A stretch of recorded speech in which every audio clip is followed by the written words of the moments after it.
with Shauna Lynch, you played Igozi. Sheila Atim. I have to say. Please correct For me. her, Yes. I have to say. Izoki. Sheila Atim, you played Amenza. I got that one right. And John Boyega, you played King Gezo. Did I get that right? Okay, come on, I'm learning. Okay. So listen, the folks that are watching right now across the country, they just saw this in movie theaters. And when I watched it, all I kept thinking was, this is a true cinematic experience. Why should folks go see it in theaters? That it's actually a cinematic experience, and you know, we want to keep people in cinemas, keep people watching and experiencing films on the big screen, so that, you know, in generations to come, they're actually seeing what true cinema is. You know, there's just so much. There's true stories. There's grit. There's humor. It's emotional. The stunts are amazing, and everyone just put their blood, sweat, and tears into every inch of this film. And to me, it's a visual treat. Like, it's like there's the acting, but then there's like storytelling that happens sometimes with how you all look, how the scenery looks. But you use the word stunts, and I was dying when I saw the movie, because right before, someone came in this room and said, you all did your own stunts. How was that possible? How did you train for that? I wish I had a manual before we started, because I don't even know now. We just jumped in. Oh, you didn't train? No, we just jumped right into training. I got you. All the way in. Was it intense? Were there like so many hours, so many weeks? Yo, that would have been next level if you never trained. Right? I was like, wait, y'all didn't. No, but how intense was it? Training really, really intense? Because most people don't be fighting in their own movies like this. It was very intense. Okay. It was as intense as the final product that you see. Okay. Like we had to get to that level, and for all of us, if not most of us, like we had very minimal experience with stunts. Some people none at all. Wow. But it was a challenge that Gina set from the beginning. Gina, Gina Prince Bible, the director, she is like, that's what we're gonna do. So let's figure it out. Yeah. I think we all knew how important that was for the film. Like you said, it's a cinematic experience. It's epic. It's grand. It's sweeping, and you know the stunts are a huge part of that. Those battle scenes, getting to see our faces, getting to see us do that, and not having to cut away to someone else's face or the back of someone's head. You know, it's part of that kind of visceral and immersive experience. And it was hard. No, it's still on the go to me. I'm gonna see it again just to watch after y'all said this, to really make sure that I saw what I saw, because I couldn't believe it when I watched it.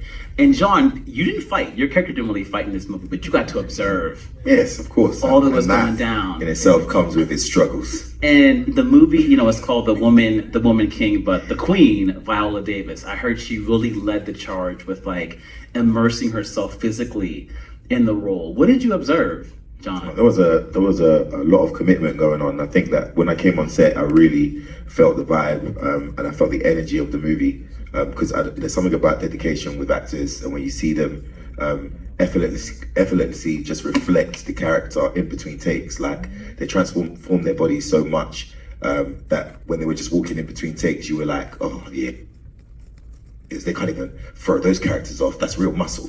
Wow. You know what I mean? And that's like real hard work. And then on top of that, Viola was just, and not to sound condescending, but at her age, you know, that commitment, bleeding from her toe. I'm like, Viola, your toes bleeding, and then her face staying calm. I'm like, yeah, they've been going through it, and they've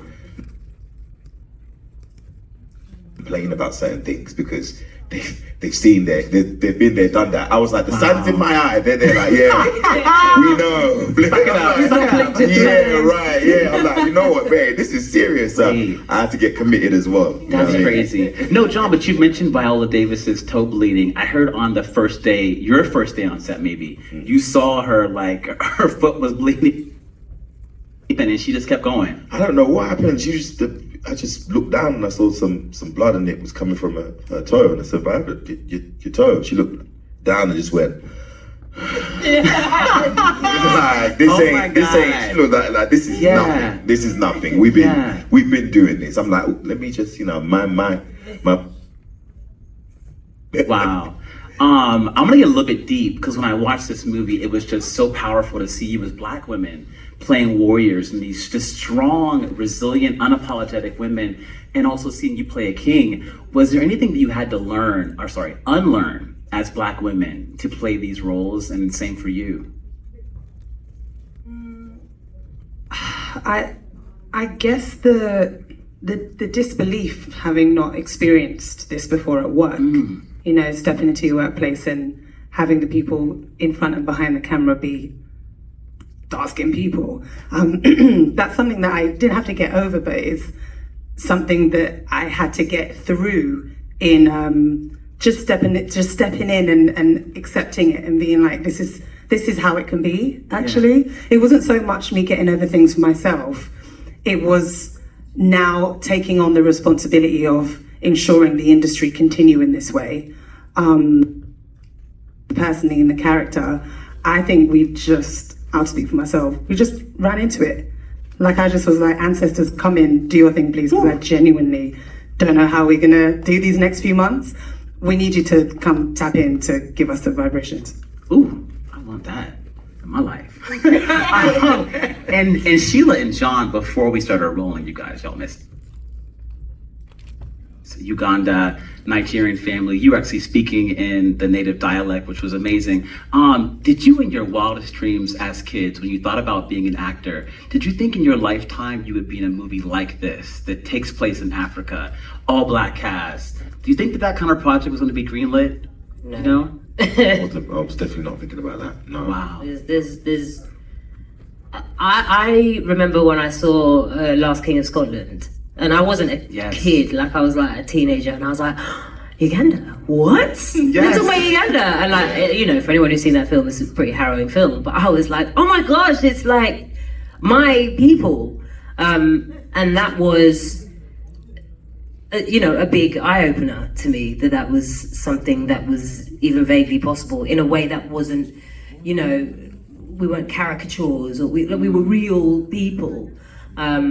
And I remember just before I left to fly to South Africa to shoot the film, I was talking to my cousin, and she reminded me that maybe a couple of months before we'd had a conversation saying, oh man, if only we'd had a film like this when we were little girls. And this was before I'd auditioned for the job, before I even knew I was a part of it. So yeah, it's really heartening to know that we're here. I hope that I know that it will continue, because once you open the floodgates with something like this, you can't stop it. It's coming. You know what I mean?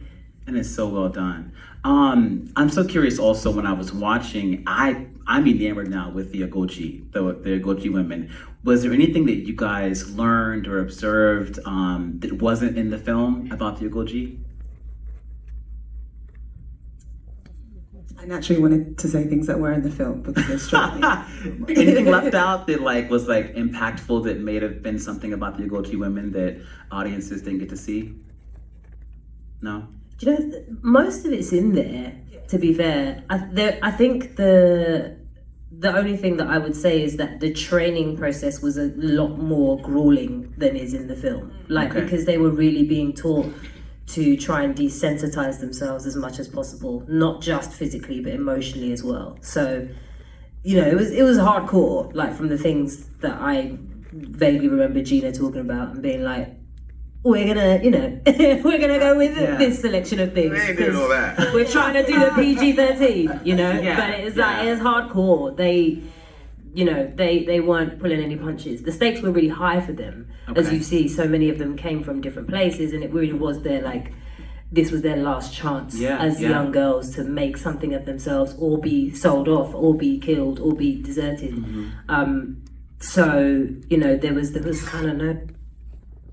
Yeah, okay, wow.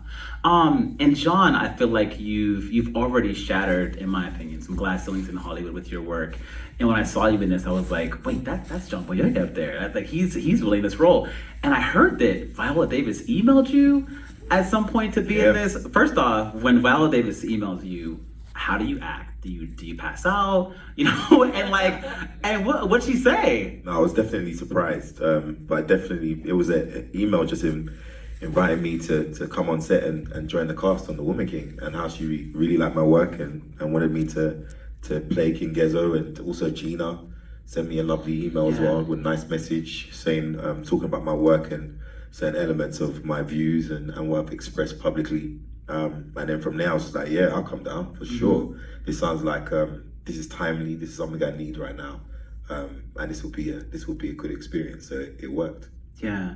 And Sheila, you referenced The Last King of Scotland, but with your character, the King, I'm trying to think, we don't have reference points in Hollywood for the kind of king that you played. What was your reference point to kind of, jump into him? Well, it's half the historical text, because there's a lot more on King Gezo specifically as it relates to the story. And then the other half is just discussions with what Gina wanted, what she wanted out of King Gezo. Young king, a bit cocksure, but at the same time a bit vulnerable as well. And it's something layered, and I think you can say the same for everyone's character, really. So for a whole full human being.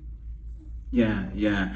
To me, this movie is such a huge moment for kind of defining what representation in cinema looks like. Even when the trailer dropped, I wish you guys could have seen, you might have seen, like the reactions on social media, on Twitter. What have been the reactions like from your family, from your friends, just from the visuals of like the movie poster, the trailer?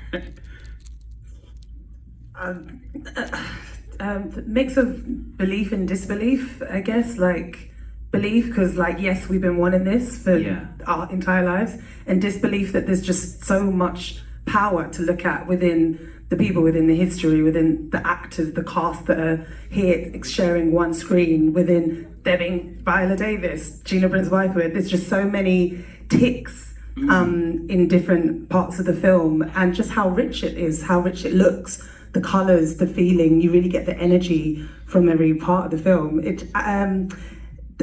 People did a lot of the how's it happening? Yes. A lot of starters, No, the trailer to me was like, it came in the middle of nowhere, and I was like, wait, this is a movie that's gonna come out? Like, what's happening right now?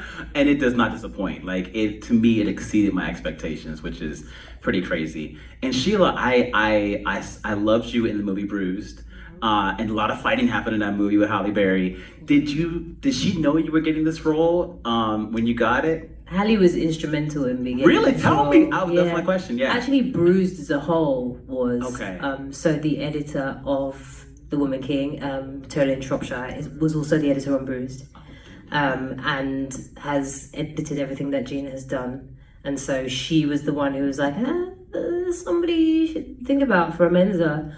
And when it came time to pitch me to the studio, they kindly, Bruised, I don't think Bruised was out yet, but they kindly released some of the footage to the studio to see of me in that film, because Bruised actually came out while we were shooting The Woman King. Oh, wow. So the lovely Halle Berry said, yeah, you can have a little bit of a segment to see Sheila. So the two projects are very interlinked, and actually I think Gina saw Bruised at a friends and family screening as well, because they know each other. So that's another thing that's really nice for me personally about working with Black women, is that there's a network that is forming. There's a community. Even the fact that Tuso Bedo is also in this film. And we were both in Underground Railroad together, briefly crossing paths. It's like a really beautiful thing. Lashana and I have both been in Marvel Universe together. It's cool. It's very cool that that's happening. Did Halle give you any advice, like with the fighting, or did you observe anything on set that you brought? She didn't give me any advice, but I watched her do her own stunts and act and direct at the same time with broken ribs. Ooh. So when you see that, you're like, yeah, okay, that's all the inspiration that you need, And it was similar with Viola, when you see somebody who is number one on the call sheet, and they are the generation above you, but they are giving everything. And like John said, not to condescend, but it's no mean feat. We found it extremely hard. Yeah. And also somebody who is coming in with and status. They don't move that way. They move absolutely as equals, but that is the perception. but they keep it humble and they work hard. There's nothing else that you need to feel G'd up to do just as much. That's amazing. And I'm gonna say it, I feel like after you worked with Halle Berry as a director, Gina Prince by the Wood as a director, you're gonna be directing next. I have a feeling. It's the buzz gonna bite you having seen two Black women direct like that on these films. 100%. It's coming for you next. It's not possible to not do it. Like it's you know, I think we should all be creating. All of us, I believe, have ambitions to do so. I think that's what's so wonderful about this. You know, these. It's like we really are able to inspire each other as well as others outside of ourselves. Preach. And Lashana, you know, your character is Ogi. Trust me, I did what you did. Come on, yeah. No, I did what you did. Oh, really? Okay. When I first saw the script, I was like, it goes. Yeah, no, Yogi. You know, I cried in the movie from you when your character died. These audiences have already seen that part. I cried. What was it like filming that scene? That was like a gut punch for us. It was a gut punch to read it initially in the script. That day, that whole week actually was tough because we'd shot the scene that leads to that, the Barracoons, me and Tuso. And I remember having a conversation with Gina about ensuring that the whole crew understand what this moment means, both from when Zogi is found in the Barracoons right to her death. It was really, really hard. I'd never done a death scene before. I haven't shot anything of that nature before. And I had to really quiet my mind, go there myself, but also give Tuso what she needed to give that unbelievable performance that she gave for Azogi's death. I just partnered with Gina as closely as possible to protect myself. And we did it, but just. Okay. Just, I needed Tuso in order to stay in the thing, and she gave me everything, so it's partly for her. No, it almost took me out of here. I was like, here to cry. I wasn't ready. I wasn't expecting it. I mean, there were two scenes, like the scene that you did also, Sheila, with Viola, where she was talking about the daughter. That got me too. You know, I was crying there. You know, what's going on? A mess. I'm a mess. You can't let me out. I be crying and stuff. It's problematic. We need you. But We need you. Lashana, you know, I want to stick with you for a second. For the audiences that are watching, a lot of them probably saw you last year make history as the first Black 007, which is iconic and so just so important. You know, and you fought in that movie too. Had you already filmed that movie when you got this role, and did you realize, okay, I'm about to step into something that's equally as history making as what I just did? Yeah, we'd shot No Time to Die in 2019, I think. And yeah, I'd found out about this. There were like conversations happening the end of last year. Okay. Up until, you know, throughout this year. So that was already bowed. Yes, I did some stunts, but I have never done my own stunts. You're not allowed to really do your own stunts for this kind of movies. There's insurance and all sorts of things. You can't just be jumping off buildings casually, you know. Okay. So to be given this opportunity off the back of that was nice. It felt like I'd been mentally prepared. Something like this, which listen, no amount of gym or HIIT exercises or anything can prepare you for this.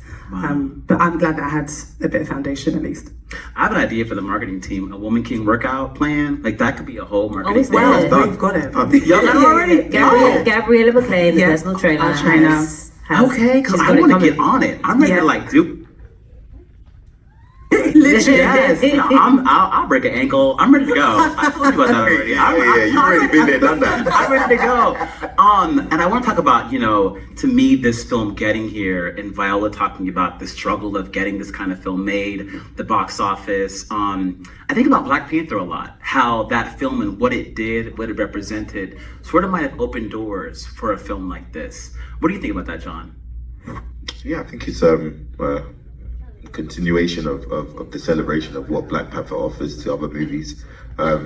It's unfortunate to a certain extent that we can't see it as a variety and as a buffet of films that will come from a robust kind of variety of options, but it comes from one movie. that inspired the rest, and that in itself is a good opportunity. But we want to see more and more of that. And I think the Woman King, especially being based on the characters and the heroes that inspired, you know, the female warriors in the Black Panther, I want to see an expansion of that inspiration and then more and more projects like rich history. Yeah, I feel like this movie, when people see it, it's gonna open doors, like you're saying. It's so different, you know, than anything that you can even compare it to. It's like its own teachable, something you could show in classes, high schools, everything. But John, I want to go back to you. Your character, I think it's interesting because he is so masculine. He is so, you know, he's a ruler, but he's also sort of an ally to the feminist movement, you know, at the time. In many ways, what was it like for you to bring that character to life and kind of, you know, empower women with that role? I don't know. I feel like I was supporting the power that they already have, the power that they're showing on set, the power that they are bringing to set after training for 6 months. You know, my position really is to come in and support what they have, the foundation that they're laying down, and it feels good. I mean, it comes with an awareness. It comes with more time to be inspired while they're obviously in the trenches. But at the same time, you know, you just hope that you give people the energy that they want, so that the leads of this can just, you know, push the story forward, and then they can give you the movie that you saw today. So yeah, that's amazing.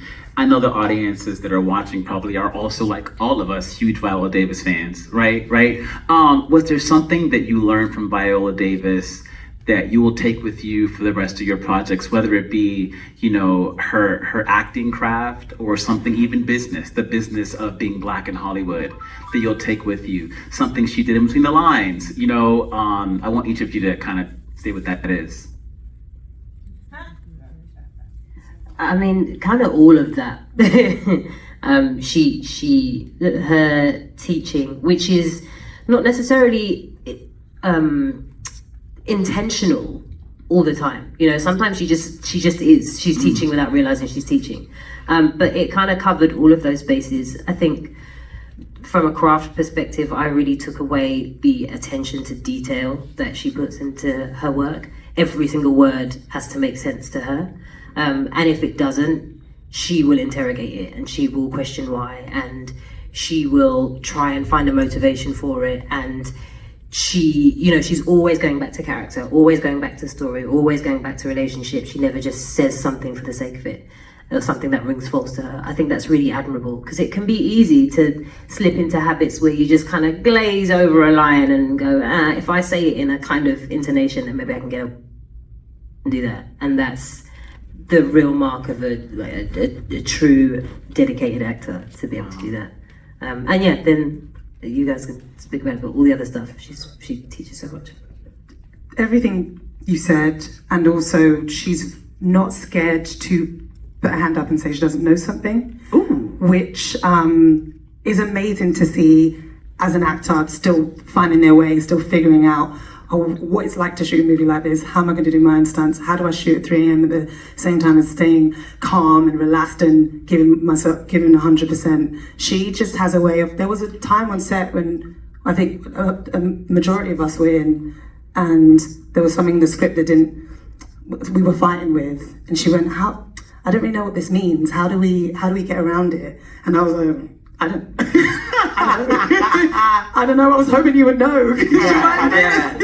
But I realized, even thinking you're Viola Davis, you should know, is a little ignorant of me. I can't just expect her to just find the answers. Wow. We're here as a cast to be an ensemble when possible, and she really brought that energy to set. We were, as a collective, figuring it out, going through the trenches every single day, and it made you feel like you weren't just, you know, a bystander just coming in to lend something for a movie. You were coming to really contribute your mind and your feet to the story. And that's really special, especially growing up, seeing, you know, A-listers be the ones that are on top and have it all figured out. They don't always. And that's okay, to be as human as possible all the time. Vulnerability to me is like a superpower, you know? That's what I look at it.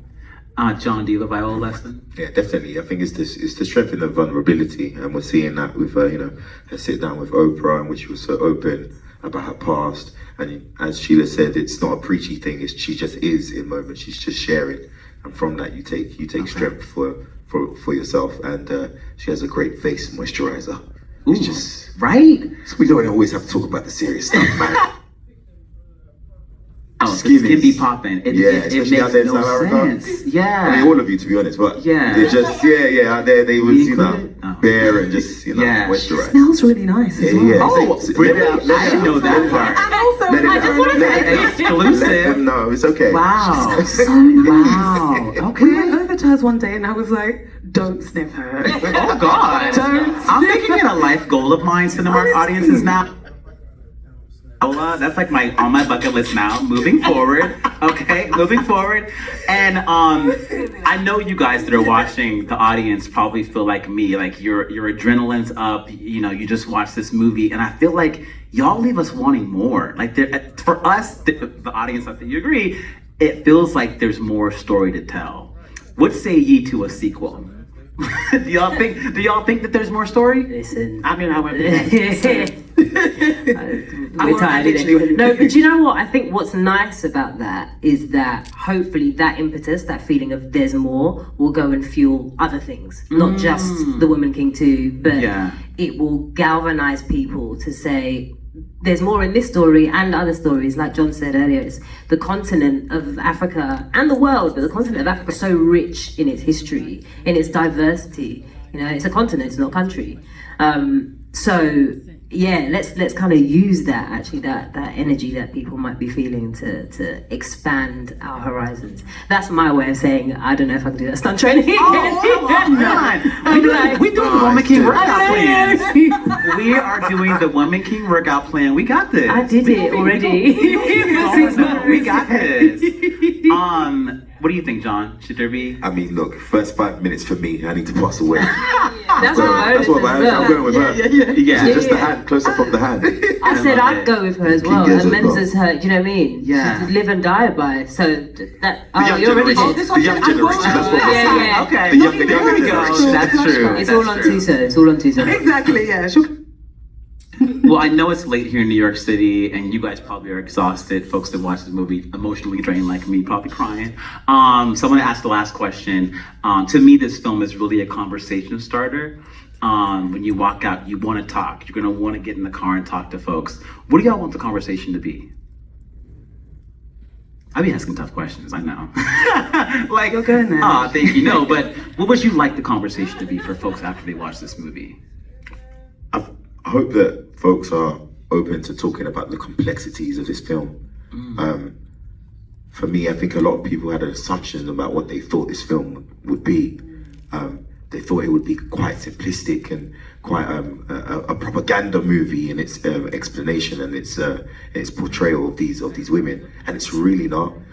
It's a script that humanizes these black women, that has given these actresses a tough like obstacle and a tough like challenge in trying to make a character human and grounded, and they've done it in like the space and time there's been. So I think I want the audience to talk about that, the effort that actually goes into making a movie like this. I want them to talk about their personal performances.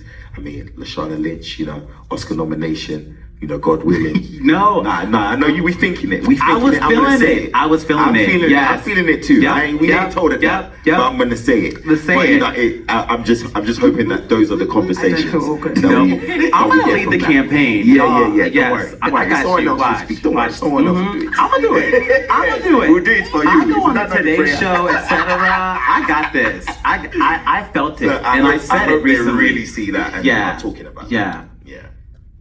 How about you? I'm gonna let you gather yourself. What do you want the conversation to be? I want it to be much like John said, a long one. Because I want this film to land on people in stages. I think it has to, because it is very multi-layered. We all did our best to ensure that was given that level of detail, that level of nuance, that these characters, that this time in history was, we sprinkle in some introductions to complexities within this time of history. But it is only 2 hours and 6 minutes long. So we would love people to be able to take it upon themselves to go forth and think more about I think those are the best projects when they really provoke thought, and not just thought in that moment that then leaves and then you move on, but something that continues to come back to you and feeds you more and more each time. So yeah, I'd love people to start off going, whoa, that was cool, and then after that go, oh man, this is making me think about, I guess with everything that's been, I just want us to remember that it can't be a moment. It has to be, there has to be longevity in this conversation. I think there's always a danger of there being a quote unquote black movie that was good for that year. We've ticked it off and then we move on and we go back to business as usual, which is not okay. And we need to take responsibility for ourselves in that. I hope that people outside of our amongst themselves, and with their colleagues and their neighbours and their friends, they're able to have the tough conversation so that movies can have legs. I'm gonna continue to do that as I campaign for you to get an Oscar nomination. How about that? Amen. All right, Cinemark audiences, thank you for joining us. Please spread the word. Go on Twitter, hashtag The Woman King, Instagram, Facebook. Tell your friends to go see the movie. It hits theaters this weekend. Again, I am Chris Witherspoon, the founder and CEO of Pop Viewers. Feel free to download us and also react and rate there. But thank you guys for joining us, and forever live the Woman King. Yes, long live, all that. Good night. Go see The Woman King. It will not disappoint. And thanks for watching. Like, comment, and subscribe.